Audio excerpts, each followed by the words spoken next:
mentioned that this is a topic that is of interest to you.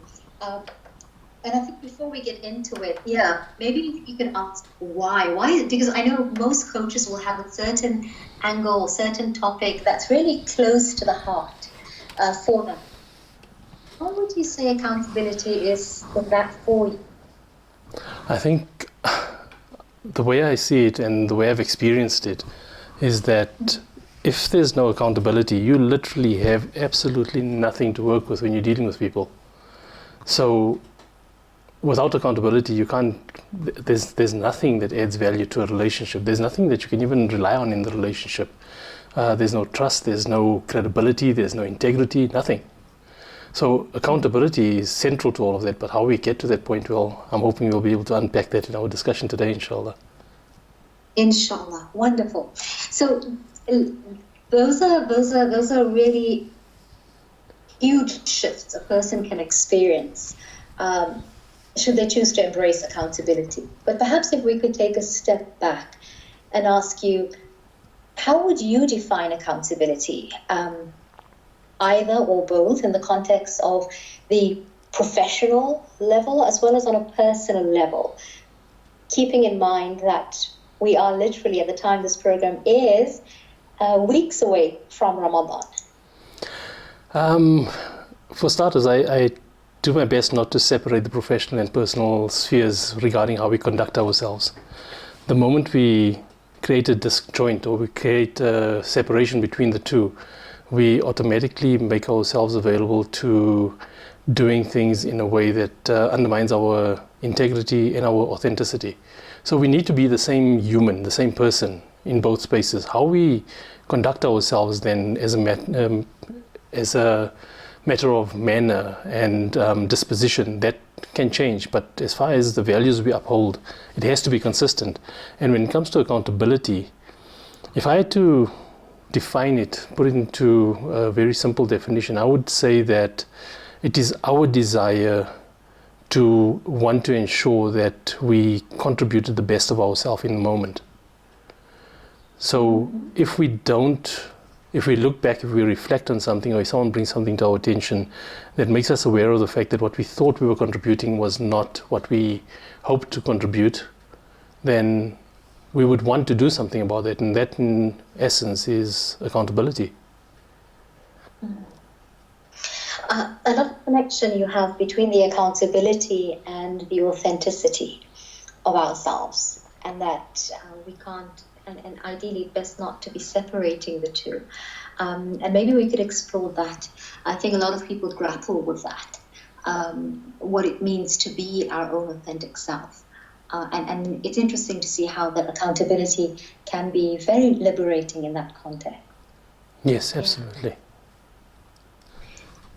You know, we talk about lived experience. So if we could perhaps invite you to share an experience where yourself, or if it's a client, where that accountability was taken for as a mistake. And what's the learnings that come from a situation like that? I think when we talk about it in terms of definitions, for many people it would be abstract. And in our time that we've had the good fortune of having in our program on this platform, one of the distinguished things that stand out is you're always bringing it back to an example, to a lived experience. And that's what's so refreshing. So perhaps if we could look at that, a lived experience, connecting that accountability to the learnings that come from that, please. Where do I start? I think there's so many, but for some reason, I think given the time of the year and everyone's returning to work after the holidays, hopefully those that were fortunate enough to get the break, maybe I can share how it is that accountability was one of the reasons why I personally chose to leave the corporate world, for example. In my experiences in the corporate space, there was always this contention between my value system and the value system that I needed to operate within. And I'm not going to say it's the individuals and their value systems, because we all kind of get distracted by what is demanded from us in a certain situation, as opposed to realizing whether or not we are being true to ourselves. And so what happened was that I always found myself trying my best, at least, to conduct myself with a certain level of accountability for my contribution and for the commitment that I made to the organization. And I was naive enough to believe that everyone operated on the same basis. And from that perspective, there was always this me pushing harder than most towards the outcomes. And as a result of that, that would result in negative tension in the group. Where it became difficult was that if that became the norm, if that was the norm that everyone else shared, that was the kind of lower level of accountability and commitment that was to be expected, because, you know, if people's got their own lives and they've got other things to do and this isn't the most important thing for them, then what that would mean is that I would either have to adjust my commitment and level of work ethic to fit in, or I would have to take on additional workload from others. And that's what happens with accountability that is not shared in the same essence between people that are involved in the same space. Is that the moment the one person doesn't accept their accountability for their contribution or their commitment or their promises that they've made, or the responsibilities that they have also, then someone has to pick that up. Whether you do it willingly or unwillingly, if there's a compelling reason why it cannot be abandoned, why there's going to be a consequence if it's not done, when one person drops that, someone else has to pick it up. And in my case, I always found myself to be the person picking that up. And that's why eventually I just thought this isn't a good use of my life, so to speak, so I exited. But I think that plays out very definitely in a lot of personal relationships. In divorce, for example, I've been divorced, as is commonly known, I think. But that was also a big issue, is that if we don't hold ourselves accountable for our contribution towards the situation in which we find ourselves, in the difficulties that we have with our partner and so on, both sides have to be willing to accept accountability. And the reasons for us resisting accountability, we'll come to that hopefully, inshallah.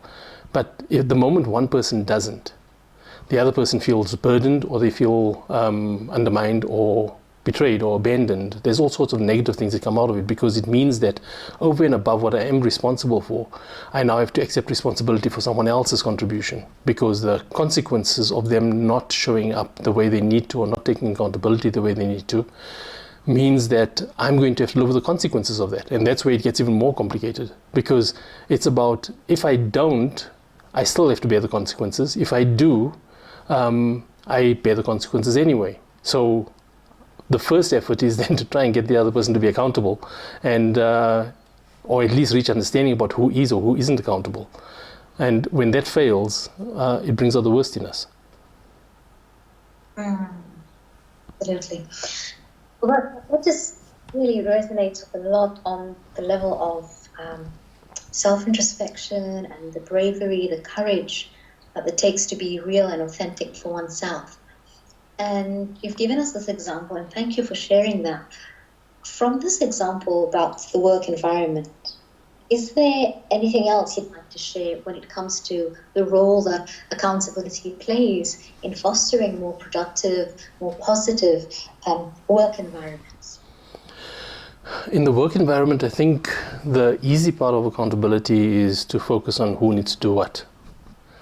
The more difficult part of the accountability is, okay, if we find ourselves in a position where people are not doing what they're supposed to, what is our accountability towards assisting, uplifting, advising, coaching, mentoring, whatever it is, our contribution towards improving that, without assuming that they just choose not to. Because usually we choose not to because it's demanding something of us that we're uncomfortable with. So when we get to that state in the work environment, especially if we see a colleague or someone else, a peer, not doing what they need to do, rather than assume that it's just a willful, intentional kind of non-cooperation, we should rather focus on keeping ourselves accountable for opening up the communication and engaging more meaningfully to see if there's something that they either just don't see the way we do, or is there something that we can do to make it easier for them to do what they need to do. But either way, it's about the assumptions we make about why someone is not carrying their weight, so to speak. And then we need to hold ourselves accountable for how we deal with that. We can't just abdicate accountability in that relationship and expect others to do the same, or to give us the benefit of the doubt when it comes to us having a tough time. Right. It's as the saying on your website, that if you're not owning your life, then someone else is. Yes, absolutely. I think when it comes to accountability, many of us hold back from that because it's so much easier to actually, pass the buck, put the blame on someone else, than to actually take charge of our life. Why do you think that's so? Why in your experience coaching people, why is it that we so often would actually think it's easier to pass the buck than to actually take charge, take responsibility for ourselves, and just be happier because we're living more authentic lives? I think at the heart of it, and this might meet a lot of disagreement from many people, but at the heart of it, the reason why we avoid accountability is because we want to protect ourselves from being inadequate or incompetent. It's not about whether or not we can or can't do something. It's about what the implications are of us accepting accountability for it. It raises an expectation, right? The moment I accept accountability for my contribution to something, it gives someone else the opportunity to say, yeah, you see, I told you it was your fault. Now, I can either protect myself from that, or I can brace myself for it and recognize that whether they say it's my fault or not, the point is I want to be accountable for my contribution.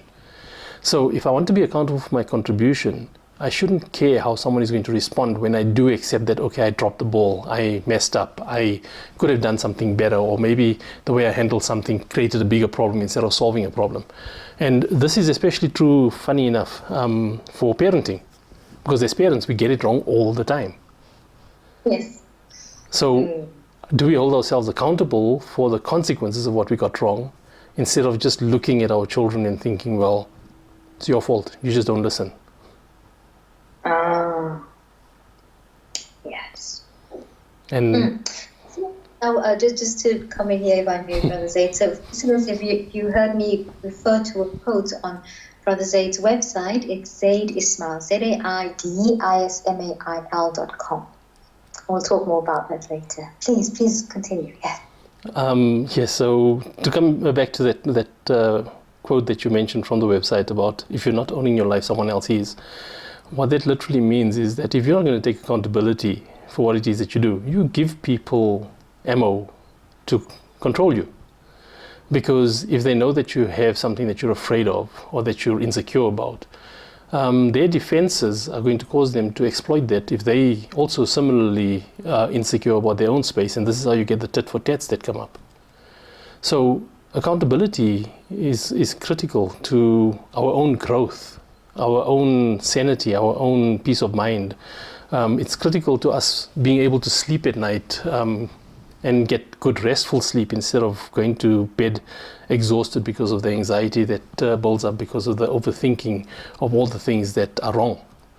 Accountability, it allows us to connect with our contribution and our limitations so that we can be effective in how we choose to respond to life. Wow, I'm now starting to see why, when we began this conversation, you shared how important and why accountability was so central for you. It's just so clear, subhanAllah. So we talk about holding ourselves accountable, and why for some of us, or many of us, that can be challenging, difficult, something that we resist.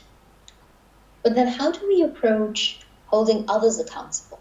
Whether it's our loved ones, whether it's in the work field, in the community, how can we approach that where we're holding others accountable, but at the same time, we're not cultivating this atmosphere of the blame game and being these negative Nancys? I mean, that's a tall order for all of us. But as someone who works in this field regularly, guide us on that. Set a template perhaps for us how to navigate this, because we talk about gung-ho, I'm going to hold myself accountable, yeah. But then what happens when it's our loved ones, where we often feel they are our biggest triggers when it comes to healing or growth, or at the in the workplace? Give some direction on how to navigate that, please. The first thought that comes to mind is that we must remember why we're choosing to be accountable. You're not being accountable if you want to demonstrate to others that you're being accountable. Because that's just another scorekeeping exercise to say, like, you see, I accepted accountability, so now you must also accept your what you did. And that's assuming that we're right about what they did. So accountability is about holding ourselves accountable, right? It's about us wanting to live by the values and the principles that we claim is important in life. So if we expect others to live by a certain set of values and principles in the way they conduct themselves around what we need from them, then our authenticity, our integrity demands that we hold ourselves accountable to the same standard. Now, to hold someone accountable in a constructive way, we need to be able to have a non-confrontational kind of discussion with them, letting them know that, listen, I understand you having difficulty with this, or I understand that that's an issue for you, or if you have difficulty with this, let me know, that sort of thing, right? Demonstrating understanding for what the challenges are that they may have before you just go outright and accuse them of not wanting to be accountable. Because it's that empathy and the compassion with which you approach it that will either make them receptive to it or not, but that also is not a guarantee that they will be receptive. Because if someone is already judging themselves harshly, and I think this is the critical point in the whole accountability thing, if you're judging yourself harshly for what it is that you believe is already lacking and why it is that people might not like you or favor you or want to be around you or things like that, then someone else coming along and asking you to accept accountability for something that is clearly wrong on your part, your knee-jerk reaction is going to be to protect yourself from being even more incompetent or inadequate or unpopular than you already are. Because you're judging yourself. So they're going to almost poke at a sore point that you're already poking yourself with, so to speak. And when you're in that space, your ability to hold others accountable is going to come across as accusational rather than trying to have a healthy discussion about accountability. And I think that's the balance we need to strike, is whether or not we accusational in what we do, or are we actually trying to improve the state of what it is that we're working with? Yeah. Well, it gives us a lot of food for thought, because I think many of us just take the idea, the concept of accountability. It sounds very good to hold others accountable, to an extent that we sometimes emotionally bully others, and not realizing that there's such a high level of ethics and values that's needed to hold our own self accountable, but also if we're applying that with others. And I think as Muslims, we have this beautiful template in the life of Rasulullah sallallahu alaihi wasallam. And yet many of us don't explore it from that angle. For many of us, the accountability that we expect, from others or with others, is often a power struggle. It's often, all about vindication. Yes. So what you're sharing today is so refreshing and so honest. I'm hoping many people will share the link for this podcast, so that more of us that hear this and that reflect on this and make those changes, make those shifts that we need within our own selves, and be able to work on societies that are more honest and ethical, both with their own selves, to be honest with our own selves, and then of course with others as well.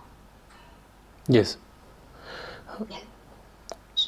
I mean, there's just so much to say about it. The thing about relationships, especially, I think that I want to share is that when it comes to accountability in a relationship, it's about what are you accountable for contributing towards, not what you're accountable for towards each other. Because when you focus on what you're accountable towards each other, that's when it becomes a scorekeeping exercise. And that's when we assume that what it requires for us to be able to come to the table with the effort and the struggle involved in achieving that is the same for our partner, for example. And that's usually where the problems start, is that we make the assumption that what's easy for us must be easy for them, what's difficult for us must be difficult for them. And that's usually not true. That's why we get to points where what's easy for us, they look at it and they think, well, yeah, you think you're too good. And what's difficult for us but is easy for them, they look at it and they think, well, what's the problem? It's such a simple thing. Because the empathy and the compassion is missing. And unfortunately, empathy and compassion is missing in most relationships. Especially marriages. And that's the saddest part. And that's because we don't hold ourselves accountable for our contribution. And here's the thing, right? And maybe this will take the conversation in a different direction, I don't know. But the point of accountability, like I said, it's about holding yourself accountable for your contribution to a situation. That means that you hold yourself accountable for your contribution to what you recognize or what you understand that situation to be. So, say for example, your partner is dealing with some demons that you don't know about. They have something from their past that, like we like to say, triggers them or convinces them that there's certain things that are optional, that shouldn't be optional. The matter of accountability with yourself then is relative to what you understand to be true about that situation. What are you holding yourself accountable in how you deal with it? And the reason I say this is because a lot of people, they then behave badly and they say, well, it was justified because look at what you did. That's not accountability. That's abdication of responsibility. That's giving up your accountability to say that it was excusable because you did something bad, so that's why it was okay for me to do something bad. And again, the transaction starts, the scorekeeping, the tit for tat starts.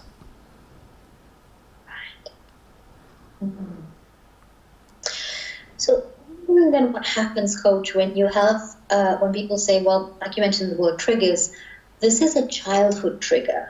I've seen my mom being scapegoated. I've seen my dad or mom, being the scorekeeper. I've seen their marriage to be one of transaction, tit for tat. Yes. So where does a person then start if that's their point of reference for a marriage, which is all about, if you do this, if you're nasty, I can be even more nasty. I can be nastier. So where do you start? How do you start dealing with that? What would you say to people who feel that they're stuck in the cycle of childhood traumas, or that they're simply just living out their marriages? You mentioned marriage, so let's keep with that example, based on what they saw in their parents' marriage. I think the biggest and most consistent trend that I've both experienced and I observe in almost every couple that comes to me for relationship issues that they're experiencing is that probably 95% or 99% even of the time, we know what it is that we don't want to be like our parents. We see certain things that our parents did, how they raised us, how they parented us, how they interacted with each other. If they were divorced, what led to the divorce and who was right and who was wrong. We make these judgments, right? And that's natural, it's human to make those judgments. But what we do with that is then important. Because most people, they get married because they want to prove that they can be better than their parents. And then a few years down the line, after they've had their own kids and they've realized the pressures of real life, suddenly they wonder, how did I end up being exactly like my mother or my father? It's because just because you know what you don't want in life doesn't mean you're going to know how to achieve what you want in life. True. And the only way you're going to get past that hurdle, or you're going to break what people like to call the generational trauma cycle. I think the word trauma is abused, honestly, but we'll come back to that another day, inshallah. But the way we break these generational cycles is that you have to look back with, again, empathy, compassion, and understanding. You have to look at your parents and consider if they were intrinsically, do you genuinely believe that they were intrinsically bad people or good people? And you can do this for your partner as well. And I think this is a very helpful kind of point of departure when you're contemplating any difficulties you're experiencing with someone. Is, do you believe that they're a good person or a bad person by nature? And your answer to that will be a reflection of both who they are and who you are, right? So let's assume that for the most part, we come across people who we think that intrinsically they're good. They have a good intent. And then we then contemplate against that, well, okay, why would a good person do a bad thing? Like, for example, why would my father, who was generally a good person, why would he be so harsh towards me as a child? Or why would he be so unrelenting or so rigid or so cold with my mother? When you consider it from that perspective, you then look to understand what it is that he was grappling with. Or if it's your mother, then you look at what she was grappling with in her own way, that she didn't or couldn't overcome for whatever reason, that caused her to show up the best way she could, but fell short of what we needed. And when you start looking at them that way, you start seeing the human, because this is what we lose sight of. We lose sight of the human behind the role, both in ourselves and the people around us, especially our parents. And when you lose sight of that, that's where the abdication of accountability sets in. Because you look at that and you think, that's the reason why you can't expect more from me. Because you don't know what it was like to be me. You don't know what life I had. You don't know what my struggles are. You don't know how difficult it is. You don't know how difficult it is just to get started in the morning and all of that. And all of that is just, to be honest, a victim headspace. Yes, you had a difficult life. Yes, you might not have had ideal parenting environment, or you might not have had parents present at all, one or both of them. That is the reality that you're facing. Now, what is your accountability in navigating that reality so that you don't make someone else pay for what they didn't do to you? That's accountability.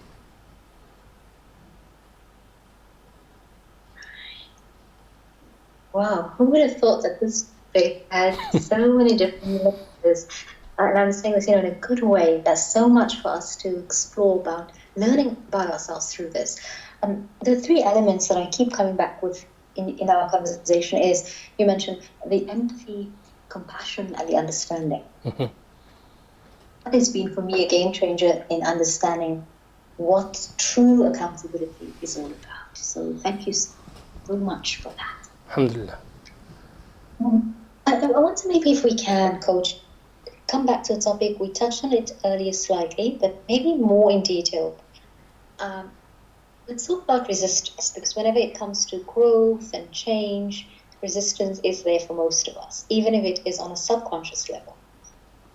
Yes. I know that question like this next one is one that people need to work with you directly one-on-one as per their own situation. However, on a general level, how does one handle a situation where individuals may resist taking that responsibility for their actions?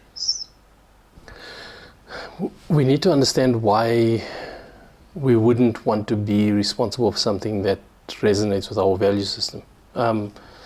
Put it more simply, so that it's not so theoretical maybe or philosophical. If I know I'm wrong about something, but it feels really weighty, really heavy for me to accept that accountability or accept that responsibility, it's because I'm protecting myself from being rejected in some way. And that's our greatest fear. Our greatest fear in life is not failure. It's the consequence of failure. It's what will people think of us if we fail. And because our opinion of ourselves is not as strong as what we see the opinions of others being, we lose sight of what we're trying to achieve, and we start focusing on who recognizes our efforts to achieve. So the resistance is because we've got a voice in our head. We've got a perspective that we entertain about ourselves that is not ours. It's about someone, or sometimes more than one person, that we're concerned about or that we've fixated on at some point in our life, to see whether or not they would judge us kindly or harshly. Were we good enough for them? Is this what we're doing now something that they would have approved of, or something that they would have admired, or something that they would have finally thought, okay, well, maybe we're not such a waste of time or a waste of life after all. All of those sorts of things. This internal conversation that we have, the less we're familiar with it, and the more we just believe that that's just who we are, the more it will drive us to respond in a very reactive, emotional way rather than a grounded way that is purpose-driven. And that voice in our head is usually either a partner, ex-partner, or usually a parent or both parents.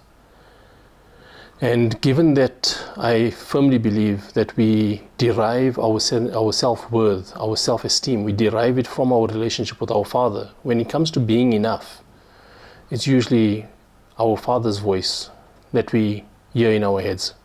It's that tone.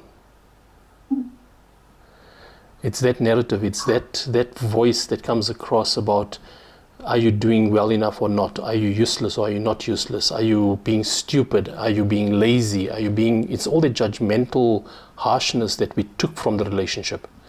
And taking from the relationship is a really important part, because again, in a way, it comes back to the accountability. If we only assume that what was thrown at us was intended deliberately for us, we lose sight of the fact that the person who threw it at us was struggling with their own demons. So where parents are harsh, and I'm not for one second condoning harsh parenting, and we need to be careful about the gentle parenting opposite extreme as well, because that creates problems of its own, but inshallah another day for that topic. But yes. when we take all the harshness only from our parents' relationship with us, all the corrections, all the discipline, and all of those sorts of things, then we lose sight of what we also acquired in the process, the values, the standards, the principles, the work ethic, and all of those things. Or even if it was just a matter of getting to a point of understanding how the world works, we lose sight of all of that. And what we don't realize is that that harsh method, or whatever it was that was not ideal from our parents, that relative to their struggle, relative to their life's journey and what they grew up with and what access they had to understanding and wisdom and support, that was the best they could do relative to what was expected of them. And that expectation is what creates the resistance. Because if we think that the expectation of us is unfair relative to our struggle, then we'll want to get people to adjust their expectations of us. So we resist accepting accountability and accepting responsibility and accepting bigger goals and things like that, because of the probability of failure and what people will think of us if we fail. Right. Well, I myself will need to go back on this recording and listen to especially this last answer of yours, because there's so much to unpack. And just so grateful for that. Jazakumullah khair. I'm wondering if we can close our time today with one last question, please. Sure. And when it comes to accountability, so we hear about acknowledging our mistakes. But how do we tell the difference between something that's this genuine accountability and then just acknowledging a mistake? I know you shared with us the learnings from that come up from a situation, but yeah, how do we then distinguish, okay, this is genuine accountability and I'm growing through that and I'm responsible for it, and then from just acknowledging a mistake?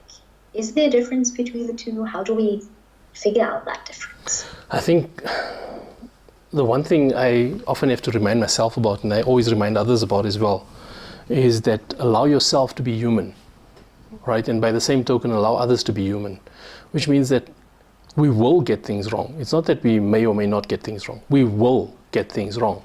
Even in something that we're absolutely masterful at, experienced at, there will be a time when we will get it wrong. And if you remember that, that's a very grounding position to maintain, is that you always approach something with when someone takes exception to you about something, or exception with you about something, you need to consider whether or not they may have a valid reason. And first, you need to process that. You need to deal with that. Do they have a valid reason? Because you want to hold yourself accountable for something that you may not have intended.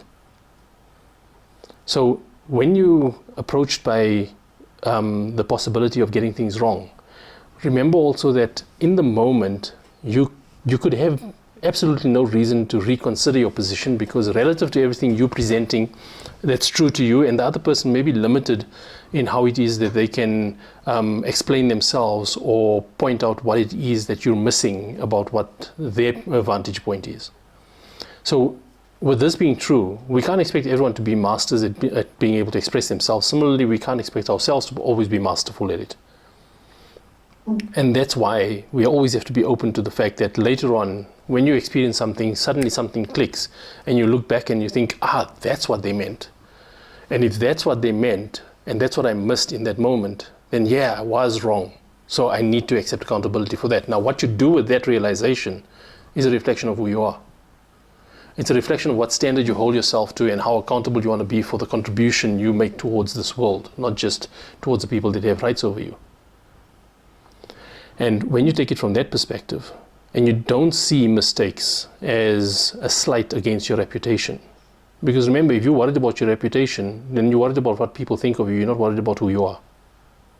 Mm-hmm. So it all comes back to, how do you see yourself and how do you hold yourself accountable for what you claim is important? And as long as you take care of that, you take the burden off so many other people from having to pick up the slack that you're going to drop just because you're focused on how difficult you've got it and what a struggle you have, and no one knows how hard my life has been and all that. It doesn't matter. You wake up in the morning, and how difficult the previous day was is not going to change the fact that the next day is still waiting for you. And that's why we need to be more understanding of ourselves, because you can't give what you don't have. And if you can't give what you don't have, when we treat others harshly, it is a very, very clear indicator that our internal conversation with ourselves is extremely harsh. And then when that happens, we need the people around us, especially our partners if we're married or in a relationship. We need them to compensate for that harshness that we have within ourselves. So then they need to show up more, they need to be more considerate, they need to put in more effort to make us feel good, they need to compliment us more, they need to do a whole lot of things. And that's the problem. When we need them to do all of those things, that means that we're placing a burden on them that they didn't sign up for. Absolute truth bombs.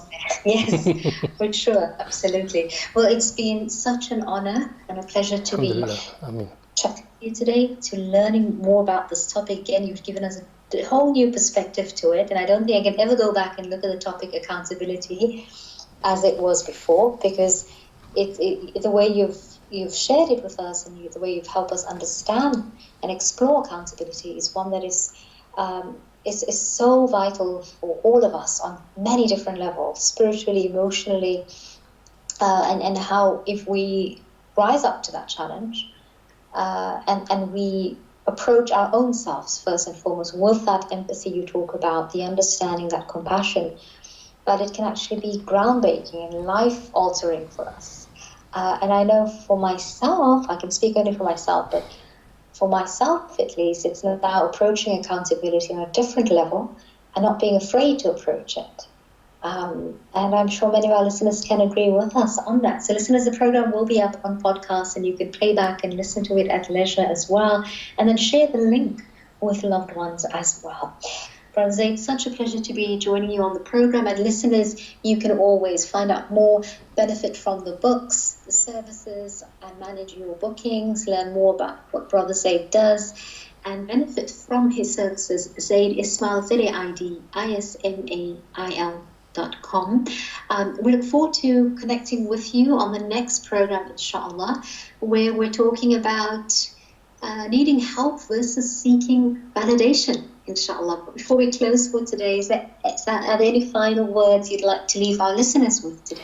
Well, for starters, I'm really looking forward to the next discussion, because it's a good way to build on to what we already started here. But the one thing that I think is just good to keep in the back of our minds is that when you accept accountability for who you are and your contribution, you automatically lift a weight off other people that you don't realize is placed there. And when people feel that weight lifted, they won't know it, they won't realize it, it's not tangible, it's not something they can touch and feel and point out. But when they just feel as if you're not expecting something from them that they're not responsible for, it makes it possible for them to show up in a much lighter, much more committed, much more sincere way, because they don't feel triggered and they don't feel like they're under threat.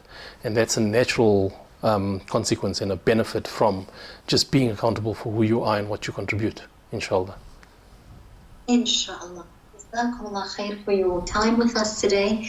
And may Allah subhanahu wa ta'ala grant you plenty of blessings in this year, in the work that you do, which is so much needed, Ameen. both locally and globally. Ameen, ya Rabb.